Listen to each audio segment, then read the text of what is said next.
Well, good morning, everyone, and thank you to all of you that decided to attend our presentation this morning, The Next Big Thing in Manufacturing, Your Path to the Cloud. I am Dave Lechlaner, and I am the Director of Product Solutions and Product Marketing for Keyed-In Solutions. For those of you who may not be familiar with Keyed-In, we are a leading provider of native cloud ERP and shop floor management solutions for small and mid-sized custom make-to-order manufacturers. A big thank you before we get into today's presentation to the National Tooling and Machining Association for sponsoring this event today and allowing us to be a co-sponsor. Just a few logistics before we move into the content for today's session. The phone lines, as you have heard, have been muted for the entirety of the webinar. Should you have any questions during the presentation, please do jot them down in the appropriate Q&A panel there that you see to the right. All of the questions will be answered at the end of the presentation today. There will also be a recording of the webinar, and it will be made available to you at the conclusion of the session today. You'll receive a link to review the recording at your leisure, or if you want to send it out to any of your associates that weren't able to attend today, please feel free to do so. If for some reason you don't receive the link, you may contact NTMA directly or myself at the above email address. If you have any questions about the webinar or the content, don't hesitate to reach out to me directly as well. I'd be happy to take your call or answer your email. With that, let's go ahead and get started and review real quickly the overall content for today's session. Without a doubt, I think most everyone on the call today would agree that we're living in some pretty disruptive times. Multiple forces and technologies are converging to make this one of the most challenging and yet maybe one of the most rewarding times in business history. As these various forces and technologies converge, it is becoming almost a business imperative to think differently in how we run our operations, how we interact with our own employees, and how we engage both customers and suppliers. We have reached, I really believe, a real inflection point where optimizing our business systems to deal with these issues is absolutely critical. Many of our core business systems that we have in use today were probably placed into service 20 or 30 years ago, and we have relied upon many of them for many, many years. Although the question often comes up, are they there and capable of managing the challenges of the future? So if you're a key stakeholder in your business, if you're an owner, for example, one of the initiatives you probably want to be considering is evaluating your core business solutions and determining if they can really take you into the next 3 to 5 years.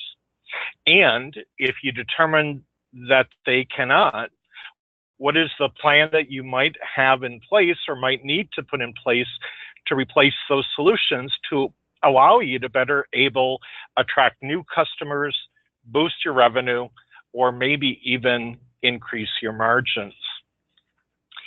During the course of the presentation today, I hope to help to formulate some answers that you may have to some key questions, like what are some of these disruptive technologies that we are facing now or may very soon affect your manufacturing operation? Specifically, how will things like the Internet of Things or other disruptive technologies help me to maybe better support Industry 4.0 or become that next generation manufacturer? How can you determine if your current shop floor management solution or ERP solution is really future-proof and ready for that next manufacturing age that we are entering? Should you consider the cloud? And if so, when does it make sense to actually start that move to the cloud? And finally, if you decide that it is important to move to the cloud, how can you do it and ensure that your company has the least amount of disruption and can leverage really that most success? I think it almost goes without saying as well that the world, and in particular the world of manufacturing, is changing and is doing so almost at the speed of light. So many of the things that we used to take for granted may no longer really apply. I think it really goes without saying that the world is becoming really more global. We are experiencing growth of population in areas outside of the US and North America. Developing countries, for example, will experience a population explosion with a burgeoning middle class. Conversely, developed countries like ours here in North America or in Europe will tend to experience a population decline. The population growth in what we now consider to be third world countries will ultimately mean that growing middle class, where there's going to be more opportunities, more markets open to us, and potentially more consumers and new consumers for the products that we actually manufacture. In addition, the population here in the developed countries will continue to age. This graying of the population, as they say, will exacerbate such things that we're starting to experience today, like the skills gap issue, as more and more of those skilled manufacturers start to retire with fewer and fewer entrants into the job market. In addition, the aging population will put tremendous pressure on healthcare systems and the mix of products that are going to be needed for that aging population. We are definitely becoming a more connected population as well. It is currently estimated that today there are over 3.8 billion internet users compared to only about 400 million in the year 2000. This seven-fold increase in internet penetration has occurred, not surprisingly again, in those developing countries that I mentioned earlier. This connectedness, I believe, is due in large part to the rapidly changing technology landscape. Take, for example, what has probably happened in just our own lifetimes. Since just the mid-1970s, for example, we have gone from computing power that required millions of dollars of investment, entire rooms or buildings to house those computer systems, and entire staffs to maintain, to in the mid-80s, having the same or equivalent computer power in our desktop computers, to where we're literally at today, where we can hold more computing power in the palms of our hand than that old 1975 Cray supercomputer. And honestly, the transformation, the power, the affordability, the availability of devices driven by these technological advances isn't anywhere near being done yet. Would you believe that by the year 2020, for example, it is estimated that there will be between 30 billion and 50 billion connected devices in use all across the globe on a daily basis? If you do the math, that actually averages out to between 4 and 6 devices excuse me, per every man, woman, and child on the face of the earth. That's pretty unbelievable. As a result, all of those connected people will want to need applications that actually keep them connected. Another amazing statistic is that in just the year 2017 alone, people downloaded over 90 billion applications to their individual smart devices. People, by their nature, obviously want to be connected. on a social level. But I think what's really kind of important is to also understand this need to be connected is actually spilling over into our business lives as well. We expect to be connected to our jobs, to our workplaces, and the people that we work with or the people that we do business with, just like we do on Twitter, Facebook, Instagram, or Snapchat. This is literally driving the consumption of information in new and pretty innovative ways. Imagine our own lives, for example. 70% of us are checking our work emails every single day outside of normal business hours.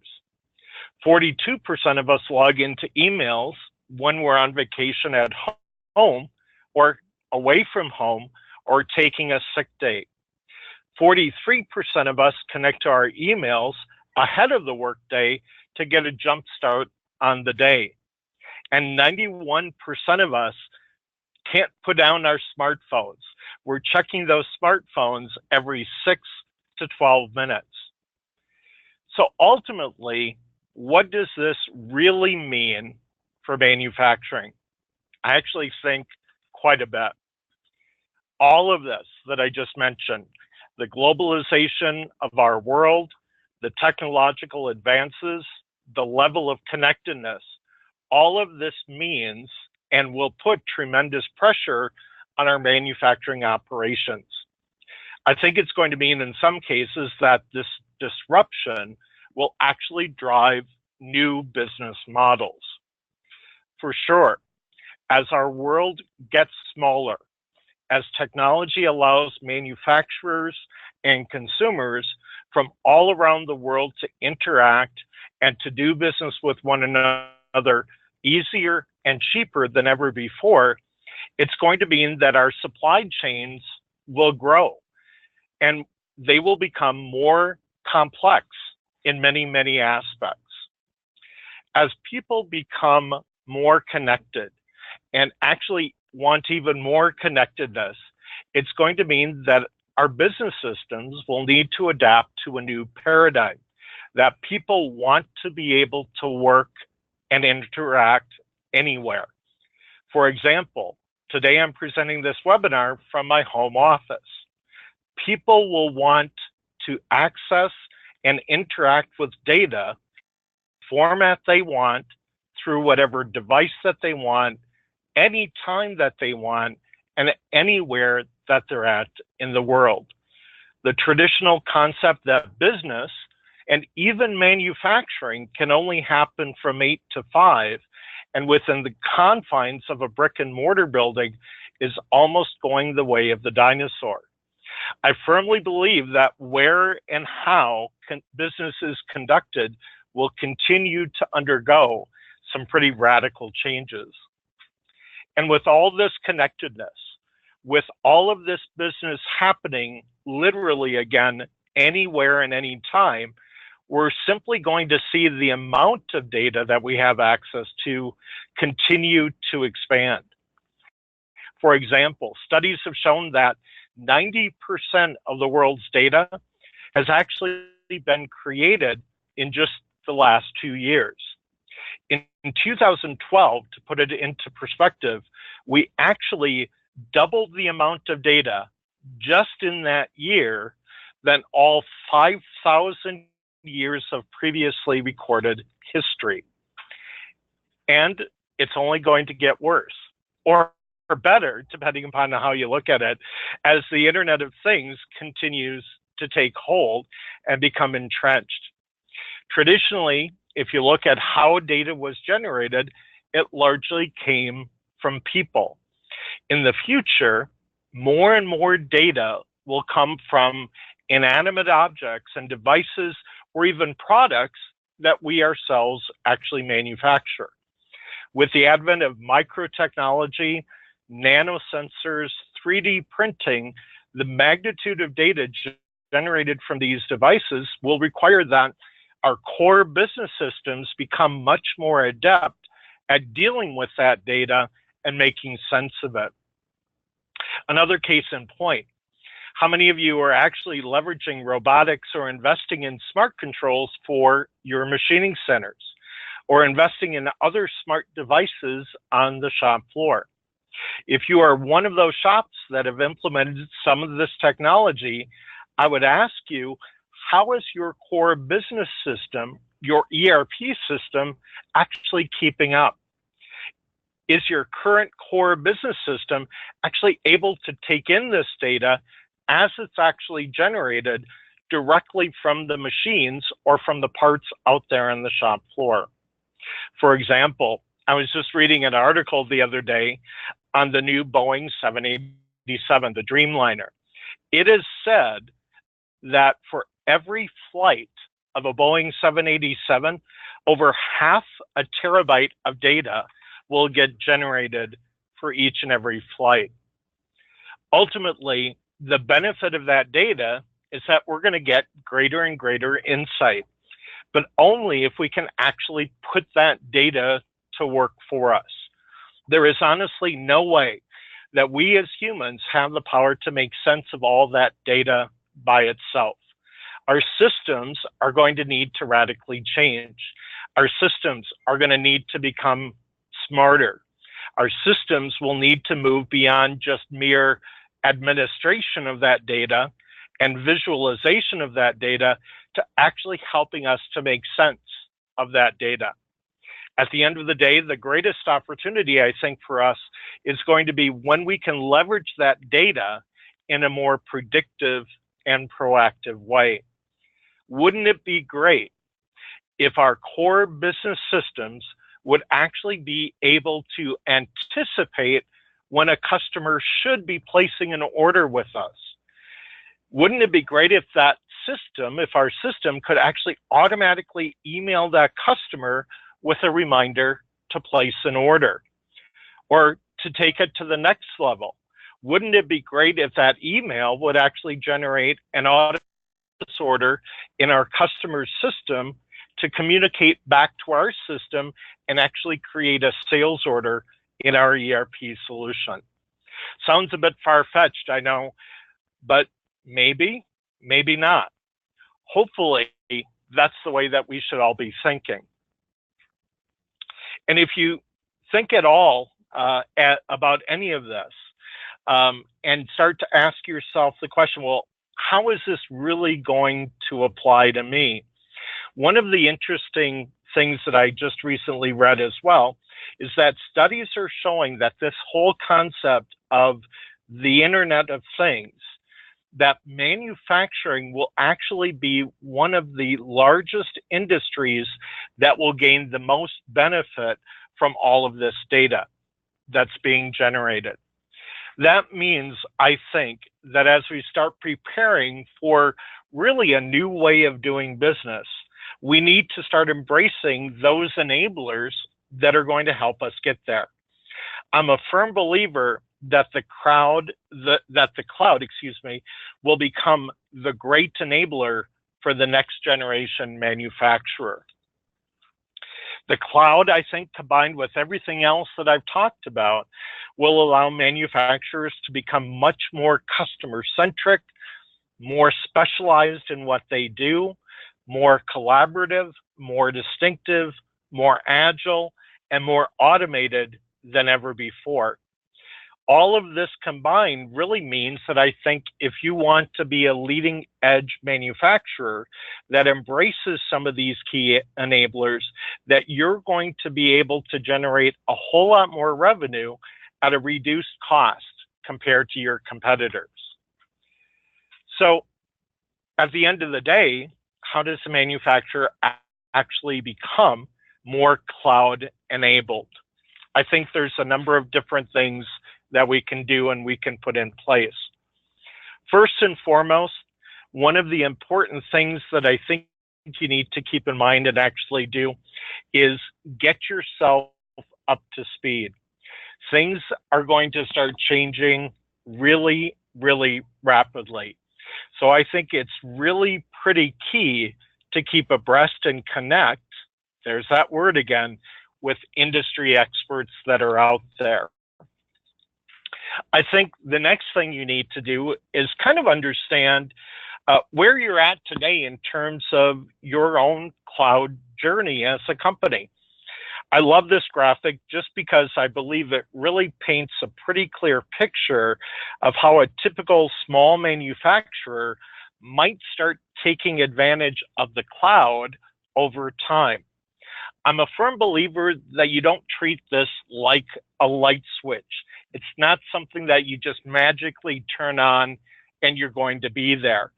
I think it's a gradual progression and an evolution to actually get you to the cloud. You know, one of the key things to really understand as a small and mid-sized manufacturer is all of the different options that you actually have out there, both in terms of cloud as well as the deployment options. Let's take a look at some of the options that you have available to you. First and foremost, as you move to the cloud or as you start thinking about moving to the cloud, one of the first considerations that you're going to have is where is that going to actually be deployed? There's a number of different kind of infrastructures that you could consider. You could actually take your current on-premise solutions and simply serve them up in an infrastructure that's actually located somewhere out there in the cloud. So you're basically leveraging your current investment, not having to buy any other sort of applications. You're just simply taking those on-premise solutions and having someone else actually manage and host them for you. Now, again, there are pros and cons here. One of the key disadvantages of this particular methodology is the fact that those on-premise solutions were actually architected at their core to be run on-premise. They were designed to run on file servers, on workstations, all connected through an internet within the four walls of your business. So there will be some disadvantages if you decide to kind of move to this hosted sort of environment. The next option you're going to have is some hybrid approach, where you may have some combination of your core solutions that are still going to be on-premise. Some other solutions might actually be accessed through the cloud, and then you may have various ways that you actually put into place to kind of access any or all of those applications, no matter where you're at in the world. And then, of course, there is the third option, going 100% cloud, investing in new solutions that were developed in and deployed, especially for the cloud, and not having anything on-premise actually anymore. In addition, as you consider all of the various options in terms of deployment, as you move to the cloud, it's going to be important to consider as well the type of cloud that you might want to leverage. In general, you're going to have two options. You could deploy in a private cloud situation. Private cloud very simply refers to a model where the computing, where all of the IT services, where everything is provisioned in a private IT infrastructure. For some organizations, this means that I'm going to actually manage the infrastructure, to purchase the infrastructure, and to deploy the infrastructure within my own organization. A private cloud is usually managed by your own internal resources. So what that means is that ultimately you and your company will need to have the expertise to manage that infrastructure, to deploy updates, and to support all of those applications for your business yourself.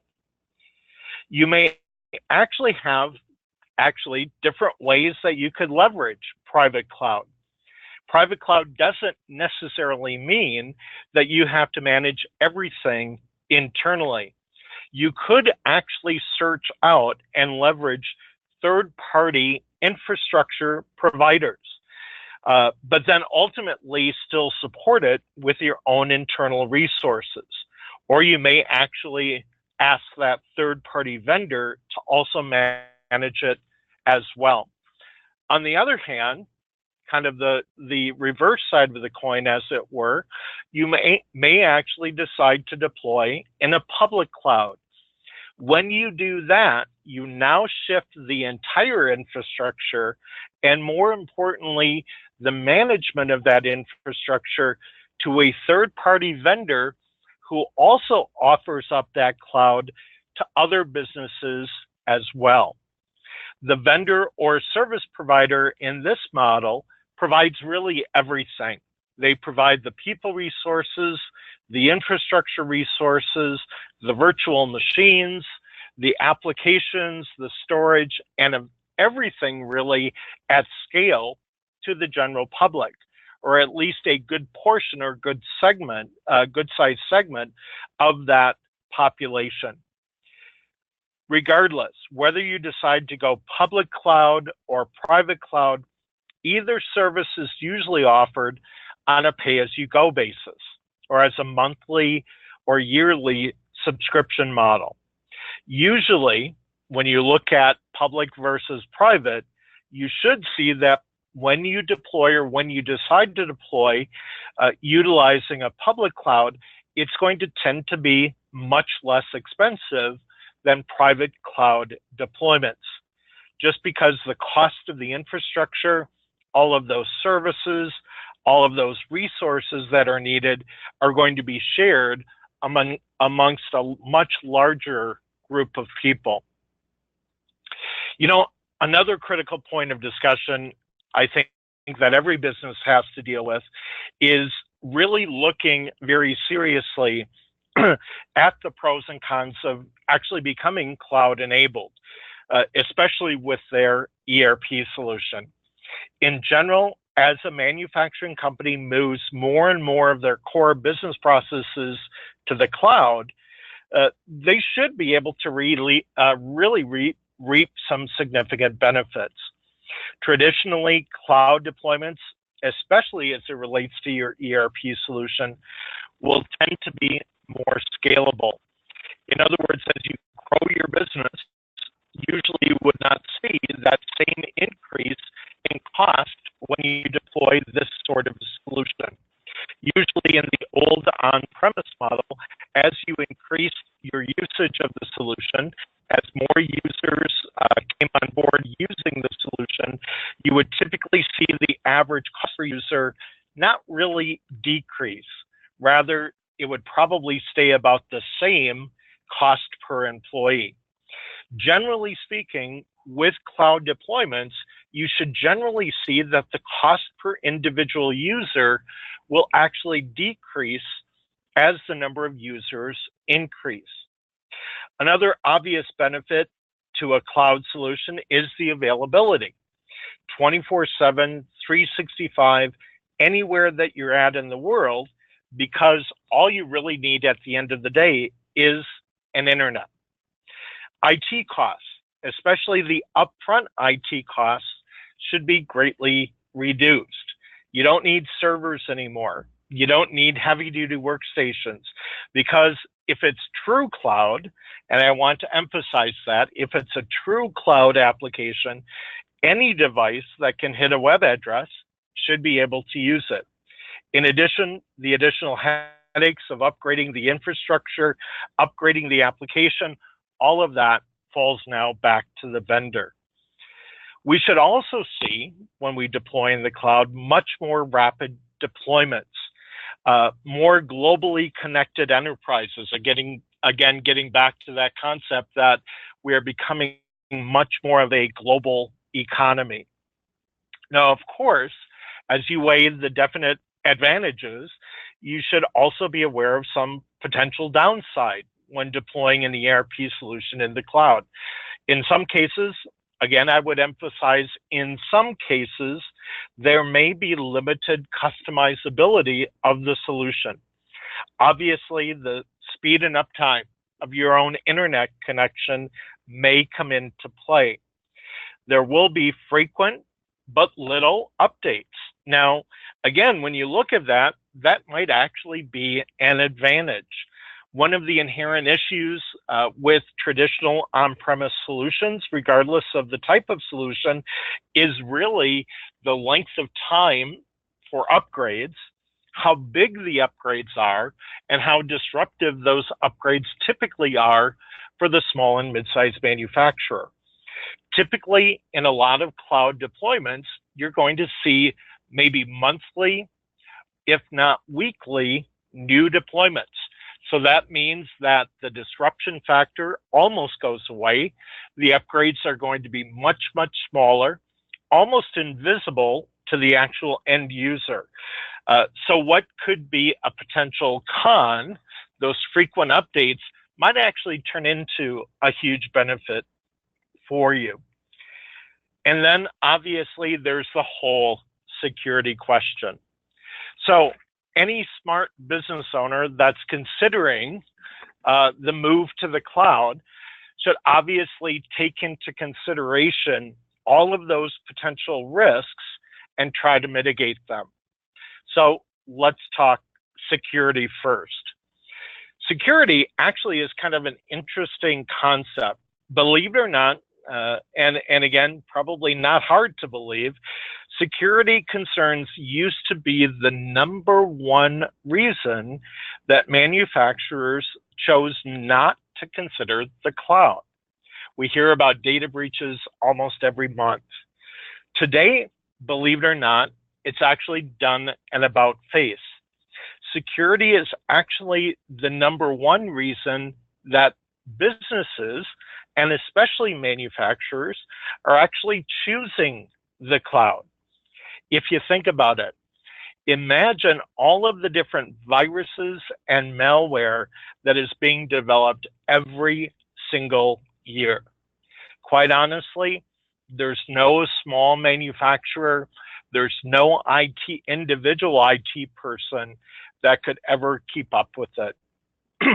Now, with that said, you should obviously vet the different cloud service providers and application providers to ensure that they have some pretty rigid security protocols in place. These protocols should include various types of protocols. Your vendor should have preventative controls in place, meaning that they have controls that are designed to reduce or maybe even prevent attacks. They should also have deterrent controls in place, meaning that they basically are setting up a no trespassing sign, that they have standard communication that is available to potential hackers, that clearly articulate the consequences of even trying to hack into that cloud infrastructure. They should also have detective controls in place, meaning that these would be the types of controls that would actually proactively go out and try to detect or react to various vulnerabilities. And then these controls could potentially proactively actually signal other controls to address the issue as well. Another type of security control that the cloud provider should have, or the app provider should have, should be corrective controls. In other words, if something, heaven forbid, actually does happen, what controls do they have in place that actually limit the damage to the data or limit the damage to the end user, and basically would hopefully prevent those incidents from happening again. Quite honestly, there's probably several certifications that you should actually look at as well. Typical certifications might be SSAE 16. These are the articulate the standards, for example, for those controls that I just mentioned. They basically are a series of tests that would actually audit and monitor the accuracy of the controls and the implementation of those controls for those service providers. Another really important certification is the SOC control. Essentially, this is very similar to the SSAE 16 control or certification. It again measures all of the controls that that vendor has in place related to security, the availability of the data, the processing integrity, the confidentiality of that data, and also the privacy of that data.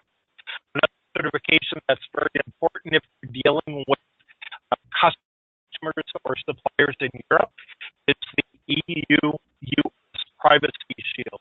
Basically, this is a certification that replaces what used to be called Safe Harbor, meaning that basically where data is generated, that's where the data needs to be housed. And then for those of you that take credit card payment from your customers, another important certification for that cloud vendor is going to be the PCI security standard. So again, basically, this is the certification that your cloud vendor has all of the controls in place that you can accept, store, process, or transmit any credit card transactions. Beyond security, again, another key concern as you move to the cloud is again that whole true cost of ownership. You know, there is the argument out there that as you subscribe to a particular solution, at some point there might be a tipping point where actually the cost of the subscription exceeds the cost of the on-premise solution. Many decision makers have that fear that really the longer that you pay for a cloud solution, the more that it's going to cost you over time. What I would just caution you with is this. It's often not really the case. As you do your cost justification, one of the things to keep in mind is, again, all of those costs, besides that initial software investment that you have with those on-premise solutions. Typically, you're talking about hardware replacement every 18 months to 24 months. It's the cost of the IT personnel that you may have to actually manage your own on-premise solutions and the infrastructure that's required, the ongoing maintenance, the training. So again, I would only caution you that if you're concerned about the overall cost of ownership, make sure that you consider all of the elements, not just that upfront investment that you may have. Finally comes the question of customization, or what I like to call configurability. Truth be told, every manufacturing operation is a little bit different. In a traditional on-premise model, you're often left to the devices of the vendor who probably has locked down their application, excuse me, to such a point that you have to conform to their way of doing things.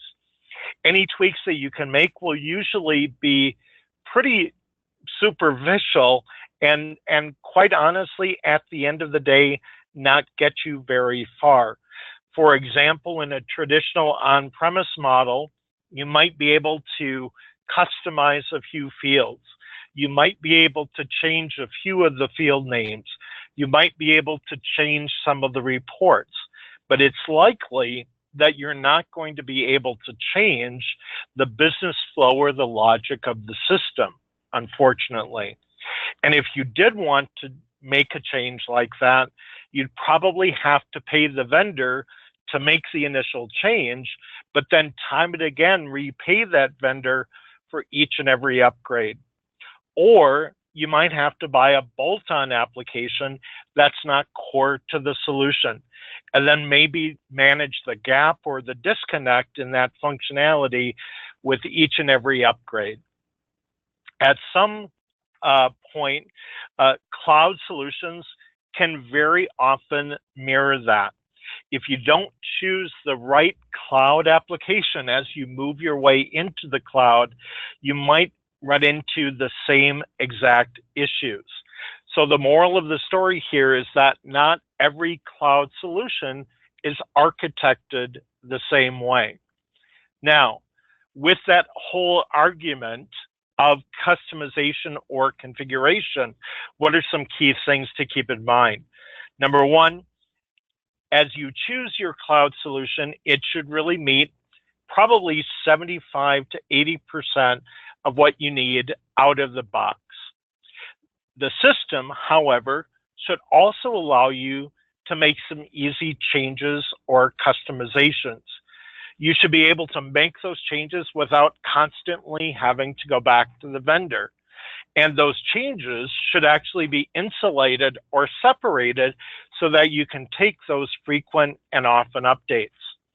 So at a minimum, for example, you should be able to change field names or field types. You should be able to add new fields whenever it makes sense, whether it's on screens, on reports, literally anywhere in the application. You should be able to rearrange fields. You should be able to adjust field types on whether they're required or not, or you should also be able to adjust the size of fields. And quite honestly, because every manufacturer is different, you should also be able at some level to change the business logic of the program where necessary to actually manage your own business process. Because at the end of the day, you want a solution that allows you to be more agile at a reduced cost, that allows you to enable you to be different than your competitor. So with that, we're sort of running out of time. Let's wrap up and quickly talk about some more tactical next steps if you decide that moving to the cloud actually makes sense. One of the most important things I think that you need to understand is where you're at today. How do you want to be able to interact with your customer? How do you need to be able to interact with your supplier? What's your level of employee knowledge and expertise and engagement?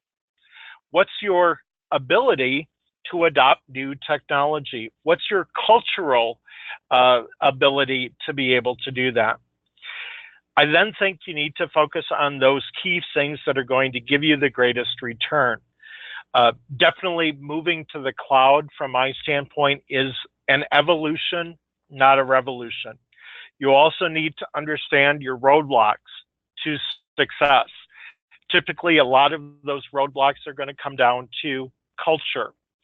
I think you need to engage with the right technology partners. You need to really identify what I would kind of call trusted advisors. And I also think you need to also stay committed. Then I think the last thing is create that plan. Identify those applications and processes that you're currently utilizing today.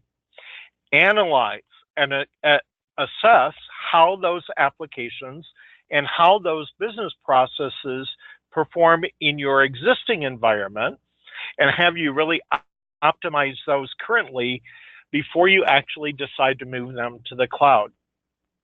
I think you then want to decide which applications, which processes, which tasks make the most sense to migrate to the cloud first. Again, it may not be an all or nothing migration. Then I think you need to actually act. Start to move some of those things to the cloud. Start to make that investment, as it were. Start to actually run parts of the business in that cloud environment. Measuring, just like any new initiative, is going to be very important. Compare how you're doing with those applications in the cloud compared to how they used to run and how you used to use them before on-premise. And then finally, it's a constant battle to really optimize everything that you're doing. With that, I think I'd like to go ahead and close the formal part of the presentation. I'd like to thank the National Tooling and Machining Association for allowing us today to co-sponsor this event. I hope you all found the content worthwhile and beneficial. Again, there's a lot of noise and hype out there. I think it's really important to kind of wade through all of that to really understand where you're at today and where you want to be in the next 2 to 3 years, and really start to put in those things in place that will allow you to get there. At this time, let's take a look at maybe some of the questions that have come up. Again, if you have any questions that you think of after the presentation today, don't hesitate to, again, reach out, either contact me by email or by phone, as the case may be. With that, let's take a look at the Q&A panel. We do have a couple of questions that actually came up in the Q&A panel. Let's go ahead and take those real quick. The first one was, I'm a small manufacturing company, less than 20 employees. When is the right time to actually think about ERP and how we might move that to the cloud? The short answer is there's probably never a best time. You're all running your own operations. You probably have a normal 8 to 5 job already. So there's probably never a good time. But with that said, I would think that every day is actually a good time. You know, it really is not going to depend so much on the size of company, necessarily by employee or by revenue.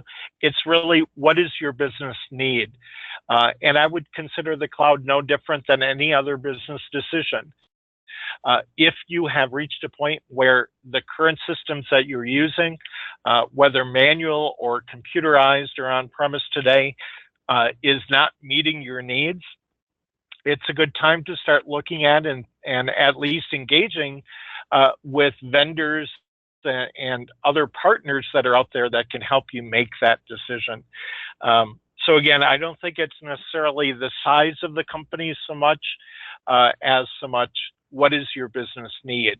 And if your current solutions that you have in place aren't meeting that need, it's probably a good time to move over. One other question real quick, and then it doesn't look like we have any others. I hear the terms single tenant and multi-tenant cloud. What's the difference in layman's terms? Yeah, great question. It actually gets back a little bit to what we talked about earlier in the presentation, and it's really, quite honestly, a deployment and management model.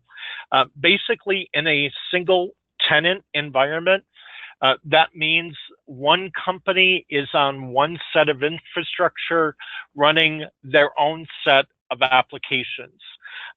So as we look at single tenant, because it's generally a one-to-one relationship, even though it might be in the cloud, your cost of ownership is probably going to be significantly different because that vendor is setting up an infrastructure and basically presenting those applications for your business and your business alone, versus a multi-tenant. Again, multi-tenant typically is one set of infrastructure, one set of applications, but presented out to many, many potential consumers. So imagine, for example, a cloud ERP manufacturing solution. In a multi-tenant environment, you might actually have dozens, if not hundreds of customers basically accessing one set of applications on one set of infrastructure. And so the vendor in that particular case can actually be very economical in sharing the costs, those fixed costs, across many, many more users. Now, the thing to keep in mind, even in a multi-tenant environment, each company's data can be segregated, right? So if there is any privacy concern and you don't want your data mixed with anyone else, even in a multi-tenant environment, the vendor has capability to segregate and secure your data from everyone else. So you would have separate databases, for example, but again, still share the infrastructure and all of the related applications, as it were. All right. Well, I don't see any other questions at this point. So I do want to just reach back out to all of the attendees today for staying on during the course of the webinar. We really appreciate that. Again, if you have any questions, concerns, or thoughts, or want to do any sort of follow-up, I would encourage that. Please do reach out to me with the email address provided or at the phone number there that I have listed. Again, thank you so much. We know you're busy. We'll let you go back to work. Have a great afternoon, and thanks again for attending.